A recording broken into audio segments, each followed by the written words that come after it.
6/3/2019 బోలేబాబాకు చంద్రబాబు హయాంలోనే 2019 మార్చ్ 6న 82,000 కేజీల నెయ్యి సప్లై చేయడానికి order. Certified copy of check list of technical evaluation copies dated so and so, document details of MS Harsh Fresh Products Private Limited procurement for 82,000 kgs of cow ghee with Agmark special grade gluten. During Chandrababu's regime in 2019 March 6th, 82,000 kgs of supply of ghee was given the order was given. Now ఇదే బోలేబాబా తాము heritage associate అయినట్టుగా e commerce website India mart లో స్వయంగా తెలిపిన బోలేబాబా తాము heritage associate అయినట్టుగా e commerce website India mart లో స్వయంగా తెలిపిన బోలేబాబా తాము హెరిటేజ్ అసోసియేట్ అయినట్టుగా బోలేబాబానే ఈ-కామర్స్ వెబ్సైట్ ఇండియా మార్ట్ లో స్వయంగా తెలిపినాడు తాము హెరిటేజ్ అసోసియేట్ అయినట్టు. Bhole Baba himself is clearly categorically informed in IndiaMart website, which is an e-commerce website, that they are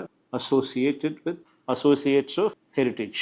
ఇప్పుడు వీళ్ళు ఏమంటారు, బోలేబాబా రాజస్థాన్ది, బోలేబాబా ఉత్తరాఖండ్ కాదు ఇది అని. అది ఉత్తరాఖండ్, ఇది రాజస్థాను అని అంటారు.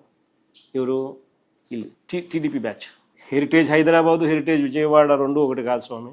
Heritage Rajasthan, heritage Uttarakhand. పోనీ ఆ ఉత్తరాఖండ్కి వీళ్ళే కదా పంపించింది ఇన్స్పెక్ట్ చేయడానికి. ఇల్లే కదా అదే పనిగా ప్రత్యేకంగా పంపించి ఇన్స్పెక్ట్ చేసి వాళ్ళని క్వాలిఫై చేసి ఆ తర్వాత ఆర్డర్లు ఇచ్చింది. ఇల్లే కదా. మేము అడుగుతా ఉన్నాం, హెరిటేజ్ హైదరాబాద్ అయినా హెరిటేజ్ విజయవాడ అయినా ఏదైనా ఒకటే. హెరిటేజే, బోలేబాబాదే.